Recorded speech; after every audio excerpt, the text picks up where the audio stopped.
warahmatullahi wabarakatuh. Bertemu lagi bersama Ibu pada pelajaran kimia. Kali ini kita akan membahas materi kelas 10 yaitu larutan elektrolit dan non-elektrolit. Sebelum belajar, tak lupa kita harus mengucapkan Bismillahirrahmanirrahim agar mendapatkan kemudahan dalam memahami materi kali ini. Sebelumnya kita ingat lagi definisi dari larutan. Larutan itu merupakan campuran homogen. Artinya antara pelarut dan zat terlarut itu sudah tercampur secara merata dan tidak dapat dipisahkan lagi. Komponen larutan itu ada dua, yaitu zat pelarut atau solvent dan zat terlarut atau solut. Misalnya kita mencampurkan gula dengan air, maka gula itu disebut zat terlarut atau solut, sedangkan air adalah zat pelarut atau solvent. Berdasarkan wujudnya, ternyata larutan itu bukan hanya larutan cair, tetapi ada larutan padat, cair, dan gas. Larutan padat itu maksudnya gabungan antara padatan, biasanya dua logam. Misalnya di sini kuningan, itu adalah paduan antara logam tembaga dengan seng. Lalu ada emas 22 karat, itu maksudnya campuran dari logam emas ditambah dengan logam perak. Sedangkan baja itu merupakan gabungan dari logam besi dan karbon. Larutan cair ini yang paling sering kita temukan dalam kehidupan sehari-hari. Contohnya tadi adalah larutan gula, campuran gula dengan air. Larutan garam berarti garam ditambah air. Satu lagi ada larutan gas. Contohnya adalah udara yang ada di sekitar kita. Itu merupakan campuran dari berbagai macam gas. Ada gas oksigen, gas hidrogen, gas nitrogen, dan gas lainnya. Ini semua membentuk campuran homogen yang disebut dengan larutan gas. Selanjutnya kita akan membahas jenis larutan berdasarkan daya hantar listriknya. Berdasarkan daya hantar listriknya, larutan itu dibedakan menjadi dua macam, yaitu larutan elektrolit dan larutan non-elektrolit. Larutan elektrolit itu artinya larutan yang dapat menghantarkan listrik. Sedangkan larutan non-elektrolit itu larutan yang tidak dapat menghantarkan arus listrik. Jika diuji dengan alat uji daya hantar listrik, ternyata elektrolit itu masih terbagi menjadi dua macam, yaitu larutan elektrolit kuat dan larutan elektrolit lemah. Ciri-ciri dari larutan elektrolit kuat pada pengujian itu lampunya akan menyala terang dan pada elektrodanya akan timbul gelembung gas. Contoh dari elektrolit kuat itu antara lain adalah asam kuat, yaitu sambil dihafalkan namanya HNO3 itu asam nitrat. Lalu H2SO4 itu asam sulfat, HCl asam klorida, HBr asam bromida, dan HI asam yodida. Contoh elektrolit kuat dari golongan basa, yaitu basa kuat, adalah setiap OH itu dibaca hidroksida. Jadi namanya kalium hidroksida. Ini natrium hidroksida. Lalu kalsium hidroksida. Angka 2 ini menunjukkan jika Ca terletak di golongan 2A. Lalu ada juga elektrolit kuat dari golongan garam. Garam itu adalah reaksi antara asam dengan basa. Contohnya di sini adalah NaCl. Namanya adalah natrium klorida atau biasa disebut dengan garam dapur. KNO3 ini adalah kalium nitrat. KCl itu kalium klorida, CuSO4 itu adalah tembaga sulfat. Itulah contoh dari larutan elektrolit kuat. Selanjutnya, elektrolit lemah.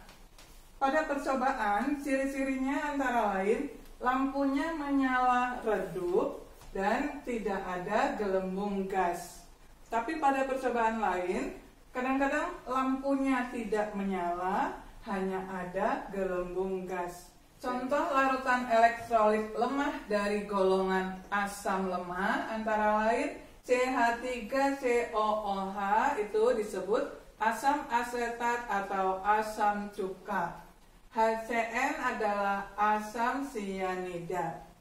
Kemudian dari golongan basa lemah antara lain NH4 ini dibaca amonium hidroksida.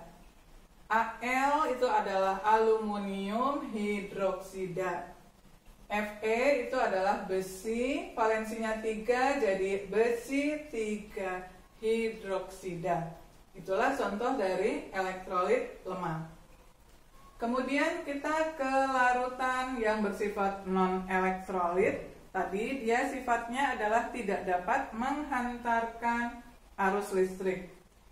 Pada pengujian nanti kelihatan larutan non-elektrolit itu lampunya tidak akan menyala dan juga tidak ada gelembung gas. Contoh dari larutan non-elektrolit adalah C6H12O6, ini adalah glukosa.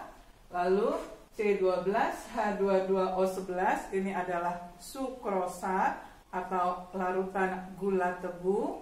Dan urea, rumusnya adalah CONH22 kali.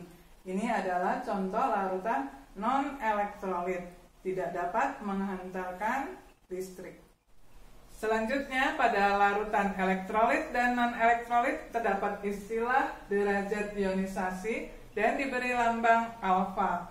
Derajat ionisasi ini adalah perbandingan antara jumlah mol zat yang terionisasi dengan jumlah mol zat mula-mula. Jika dirumuskan, alfa sama dengan jumlah mol zat terionisasi dibagi dengan jumlah mol zat mula-mula. Pada elektrolit kuat, besarnya alfa itu sama dengan 1. Itu menunjukkan seluruh zat yang dilarutkan akan terurai menjadi ion plus dan ion min. Contohnya di sini adalah NaCl. Jika dilarutkan dalam air, maka seluruh zat akan terurai menjadi Na plus dan Cl min. Itu berarti perbandingannya atau alfanya mendapatkan hasil sama dengan 1. Sedangkan pada elektrolit lemah, besarnya alfa itu terletak antara 0 dan 1. Jadi misalnya 0,1, 0,5 dan seterusnya.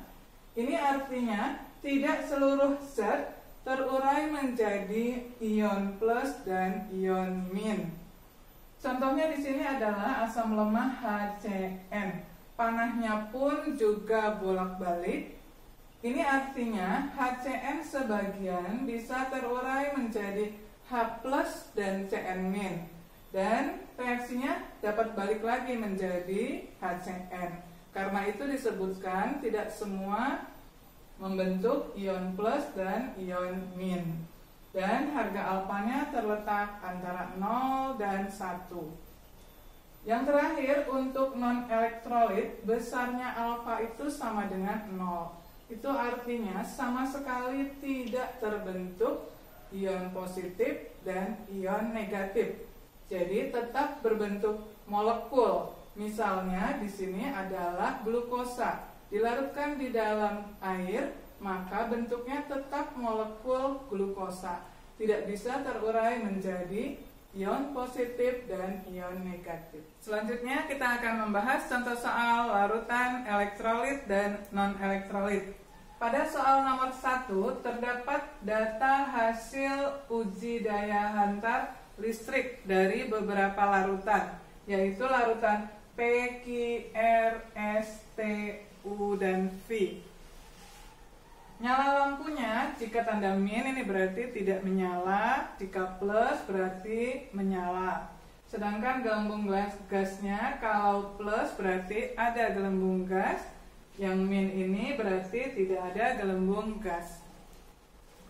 Kita lihat satu persatu. Yang ditanyakan adalah tentukan larutan yang bersifat elektrolit kuat, elektrolit lemah, dan non-elektrolit. Kita lihat larutan yang pertama, P. P itu hasilnya nyala lampunya tidak ada, tapi gelembungnya ada. Maka larutan P itu tergolong elektrolit yang lemah. Jadi kita tuliskan yang lemah di sini adalah P. Kemudian yang Q. Yang Q ini nyala lampunya tidak ada, gelembung gasnya juga tidak ada. Maka larutan Q adalah larutan non-elektrolit. Kita tuliskan non-elektrolit Q. Selanjutnya yang R. Nyala lampunya ada, gelembung gasnya juga ada. Berarti dia tergolong elektrolit kuat. Di sini adalah R. Kemudian yang larutan S. Nyala lampunya tidak ada, tetapi gelembung gasnya ada. Maka tergolong elektrolit lemah. Larutan yang T. Kebalikannya, nyala lampunya ada, tetapi gelembung gasnya tidak ada. Ini masih tergolong elektrolit lemah. Jadi T, elektrolit lemah. Kemudian larutan U. Nyala lampunya tidak ada, gelembung gasnya juga tidak ada. Maka tidak dapat menghantarkan listrik, adalah non-elektrolit. Di sini adalah larutan U. Dan yang terakhir larutan V. Nyala lampunya ada, tetapi gelembung gasnya tidak ada. Ini kembali larutan elektrolit lemah. Jadi itu cara pengelompokan jenis-jenis larutan berdasarkan daya hantar listriknya. Kita lanjutkan pembahasan contoh soal yang kedua. Jika dilakukan pengujian daya hantar listrik, larutan manakah berikut ini yang merupakan konduktor listrik terbaik?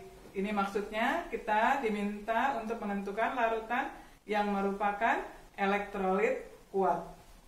NH4OH, diingat lagi, ini adalah amonium hidroksida, merupakan elektrolit lemah. Kemudian CONH2 dua kali itu adalah urea, tergolong non-elektrolit. CH3COOH itu tergolong asam lemah, asam asetat, jadi ini elektrolit yang lemah. HBr itu merupakan asam kuat, jadi merupakan elektrolit yang kuat. Yang terakhir C6H12O6 itu adalah glukosa, tergolong non-elektrolit. Jadi jawabannya konduktor listrik terbaik adalah elektrolit kuat, yaitu HBr. Jika ditanyakan konduktor listrik yang terburuk atau disebut isolator, maka jawabannya adalah glukosa dan urea karena tergolong non-elektrolit. Demikianlah pembahasan materi larutan elektrolit dan non-elektrolit telah selesai kita bahas. Berikut ini terdapat 2 latihan soal yang bisa kalian kerjakan. Yang pertama, garam dapur padat tidak dapat menghantarkan listrik, tetapi larutan garam dapur dalam air itu dapat menghantarkan listrik. Kalian diminta menjelaskan mengapa terjadi demikian. Lalu yang kedua, terdapat data uji daya hantar listrik larutan ABCD dengan data yang terdapat pada tabel. Kalian diminta menentukan jenis larutan ABCD, maksudnya apakah elektrolit kuat, elektrolit lemah ataupun non-elektrolit. Alhamdulillah, pembahasan materi kelas 10 yaitu larutan elektrolit dan non-elektrolit telah selesai kita bahas. Semoga kalian dapat memahaminya dengan baik. Jika kalian membutuhkan soal-soal latihan yang lebih banyak, kalian dapat mengunjungi blog kimia. Semoga dimudahkan blogspot.com. Semoga bermanfaat. Wassalamualaikum warahmatullahi wabarakatuh.